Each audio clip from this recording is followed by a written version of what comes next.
잠시 후 6시입니다. 파행으로 향하는 듯했던 국민의힘 김문수 후보와 한덕수 후보가 드디어 만납니다. 27일 남은 대선 소식 세 분과 함께 짚어볼 텐데요. 자, 이남희 기자. 김문수 후보가 어쨌든 간에 앞서서 후보 일정을 모두 중단하겠다 해서 어떻게 좀 이뤄질지 좀 촉각을 곤두세우고 있었는데 이제 만남 시간을 좀 잡았어요. 근데 이게 시간대가 6시예요. 네. 기자들이 보기에는 참 애매한 시간대거든요. 사실 이게 뭐 저녁 메인 뉴스에 반영을 하자니 굉장히 빠듯한 시간이기도 하고 어쨌든 간에 오늘 밤이 지나면 후보 등록 마감일이 나흘밖에 안 남았거든요. 왜 이 시간대를 선정했다고 보세요? 김문수 후보 마음이에요. 어제 저녁에 10시 40분쯤에 자 한덕수 전 총리와 만나겠다고 이제 공지문이 심야에 나왔습니다. 어제 보면은 권성동 지금 영상 보시듯이 권성동 어제 영상이죠. 대표, 예. 김기현 의원, 박덕흠 의원 저렇게 중진 의원들이 김문수 후보 만나겠다고 저렇게 집 앞에 봉천동 집 앞에 기다렸는데 네. 결국 만나지 못했고요. 보면 권성동 원내대표가 본인 통화 목록도 이렇게 공개했는데 다 보면은 김문수 이렇게 찍혀 있는데 통화가 불발이 됐습니다. 아, 그래요? 이렇게 만나지는 못한 가운데 저녁 때 이제 오늘 6시에 만나겠다 이렇게 공개가 된 거예요. 그래서 왜 6시지? 당 일각에서는 지금 굉장히 급한데 빠르게 단일화를 진행하려고 했다면 이렇게 늦게 만나진 않았을 그러니까요. 거다라고 보는 시각들도 있습니다. 근데 어제 김문수 후보 쪽에서 입장문 낼 때 보면은 그 만나기 전에 한덕수 전 총리를 만나기 전에 경선에 참여했던 후보들을 좀 만나서 이야기를 들어보겠다. 그러니까 본인도 자기에 대한 좀 우호 여론도 좀 조성을 하고 여러 가지 생각을 정리할 시간도 또 좀 필요했던 걸로 보입니다. 자, 국민의힘 지도부는요, 오늘 김문수 후보 측에서 반발하고 있는 전 당원 대상 단일화 찬반 여론조사를 강행했습니다. 또 만약에 이 잠시 후에 있을 만남에서도요, 접점을 찾지 못한다면 이렇게 여론조사 결과를 발표하겠다고까지 압박을 하고 있습니다. 그럼 이런 상황들에 대해서 김문수 캠프 쪽은 어떤 생각을 갖고 있을까요? 말 들어보시죠. 나는 그 한덕수로 나아가는 징검다리밖에 안 되냐. 유리것을 어떻게 다뤄야 됩니까? 아주 섬세하게, 아주 절제하면서 양쪽의 입장과 또 감정을 아주 캐치하고 또 밀었다 넣었다 이걸 잘해야 되는데 그런 부분에 대해서 맨 초장 처음에 첫 단추를 잘못 끼운 거 아니냐.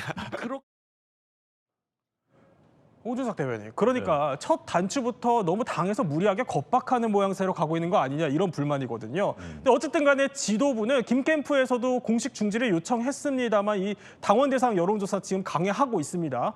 그러니까 워낙 시간이 없으니까 일단 뭐 몰아붙이는 모양새가 되더라도 감수하겠다 이런 건가요? 그러니까 김문수 캠프 쪽에서 저런 서운함을 예. 표시하는 것은 저는 이해할 만한 부분은 있다고 생각합니다. 그래요? 좀 더 섬세하게 했어야 된다. 그런데 당 지도부 입장에서는 제가 파악하는 바로는 제가 가까이서 지켜본 바로는 예. 어떤 사심을 가지고 아니면 결론을 미리 정해놓고 그렇게 그 로드맵을 정하고 그랬던 것은 아니라는 것은 저는 말씀드릴 수가 있습니다. 그러니까 그런 부분들이 김문수 후보 입장에서 왜 이렇게 급하게 하냐라고 하지만 당 지도부 입장에서는 7일까지는 실무적인 것이 마무리돼야 단일화할 거라 온전히 누릴 수 있다는 전략적인 판단을 한 것이고 네. 그것이 이제 전당대회 끝나기 전까지는 미리 소통할 수 없는 그런 사실 측면이 있었어요. 누가 후보가 될지도 모르는 상황이었고요. 근데 이제 그런 것들이 사소한 오해와 충돌들을 빚어온 것 같아요. 근데 저는 이렇게 생각합니다. 우리가 소용돌이가 눈앞에서 막 있을 때는 눈앞을 보기가 어렵습니다. 그럴 때는 몇 미터 정도 이렇게 위에 내가 올라가 있다고 생각하고 그 상황을 좀 객관적으로 초심으로 돌아가서 이렇게 볼 필요가 있다고 저는 봅니다. 저희 당의 모든 구성원들은 김문수 후보를 포함해서 이재명 후보의 집권은 막아야 된다. 우리 나라를 위해서, 우리 아이들을 위해서. 그리고 그것을 위해서는 단일화가 필요하다. 여기에 다 똑같아요. 네. 다 똑같은 진심이 있는 것입니다.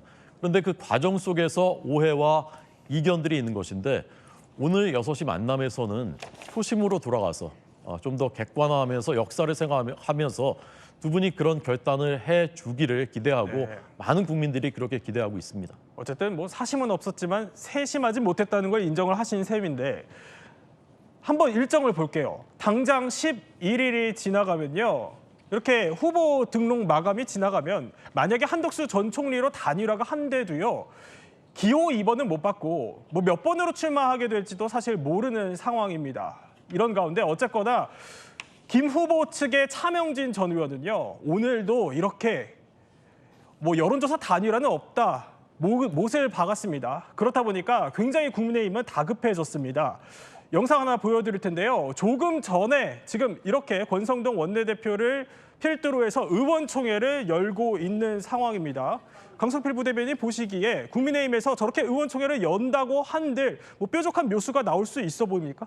제가 오늘만큼은 민주당의 관계자가 아니라 그냥 정당인의 관점에서 제가 말씀을 드리고 싶어요. 저 같으면 일단은 다른 방안이 안 보입니다. 11일까지는. 그 안 되는 것을 계속 하자고 밀어붙이잖아요. 오히려 더 튕겨나갈 수가 있습니다. 그래요? 그렇게 되면 김문수 후보가 갑자기 사퇴를 해버리든지 한문수 후보가 지지선언도 안 하고 드랍할 수가 있으니까 저는 이렇게 된 거 투표용지 인쇄 전까지 넉넉하게 시간을 일단 가져야 됩니다. 네. 그리고 두 번째가 뭐냐면 서로 간에 단일화에 대해서 공개 발언을 서로가 하면 안 돼요. 이런 것들은 그냥 서로가 공개적으로 서로의 대선 후보로서 일정을 계속 쭉 하고 물밑에서 참모들끼리 조율을 해야 되는 거예요. 참고적으로 후보들 간에 캠프 간에 니즈가 있을 거 아니에요. 그것을 해결을 해줘야 돼요. 네. 근데 후보들의 니즈는 해결해 줄 수가 없어요. 왜? 서로가 후보가 되길 원하니까. 그렇기 때문에 후보를 만들고 있는, 보자고 있는 측근들부터 서로 어떤 캠프가 한 명씩 쓰러뜨려서 설득하느냐가 저는 단일화 후보가 될 수 있는 가능성이 커진다. 일단은 공개 발언부터 하지 말아라. 네. 그렇게 충고를 드리고 싶습니다. 자, 국민의힘 경선을 치렀던 후보들도 이 상황을 마뜩찮게 보고 있는 것 같습니다. 대표적인 게요, 홍준표 전 대구시장입니다.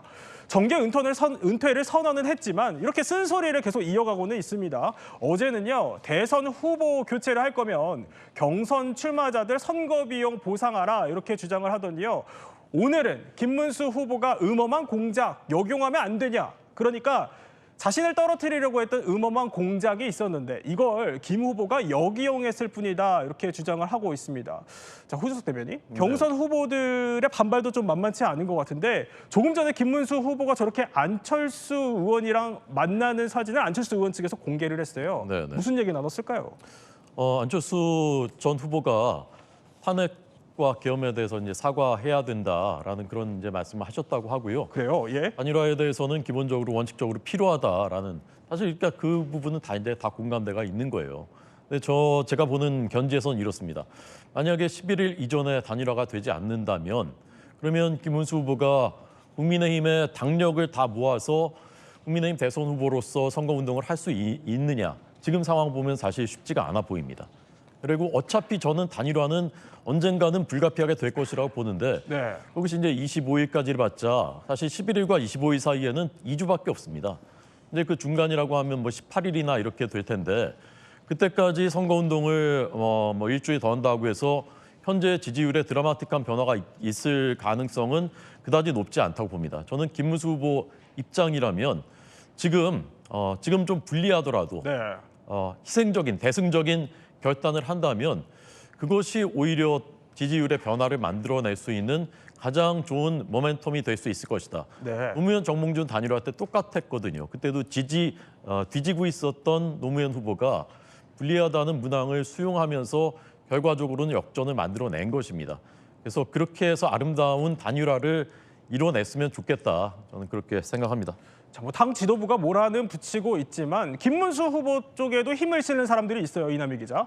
그러니까 보수 진영의 전직 국회의원들 209명이 성명을 내고 후보 교체 강요하지 말라 이러면서 김 후보 쪽에 힘을 실은 거예요. 오늘 회견도 하는 모습 저희 보여드리고 있는데 물론 이게 탑다운 방식으로 단일화가 합의가 되면 당에서 가장 원하는 그림일 수는 있겠지만 이남희 기자, 이거 안 될 경우에 강제할 방법이 있어요? 여러 가지 상상력이 되는 것 같아요. 일단 오늘 김문수 후보 측 대응을 보면은 저렇게 성명을 발표하면서 후보 교체를 강제하지 마라. 네. 그리고 전당대회 여는 거 이제 금지 가처분 신청까지 해가지고 법적으로도 지금 대응에 나선 상황이에요.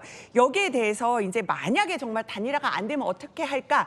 여러 가지 의견들이 나와요. 저도 이제 너무 앞서가는 얘기라 조심스럽긴 하지만 추가 경선을 치른다거나 아니면 위성정당 같은 걸 하나 해가지고 의원들 20명 정도를 보내서 그 후보, 한덕수 후보를 앉히거나 뭐 여러 가지 지금 상상의 아이디어가 거론은 되고 있습니다. 플랜티로. 하지만 최대한 지금 두 후보가 만나서 뭔가 좀 로드맵이 이루어졌으면 좋겠다라는 게 내 생각이기도 합니다. 분위기가 굉장히 뭐 답답하니까 여러 상상력이 언급되고 있는 상황인 것 같은데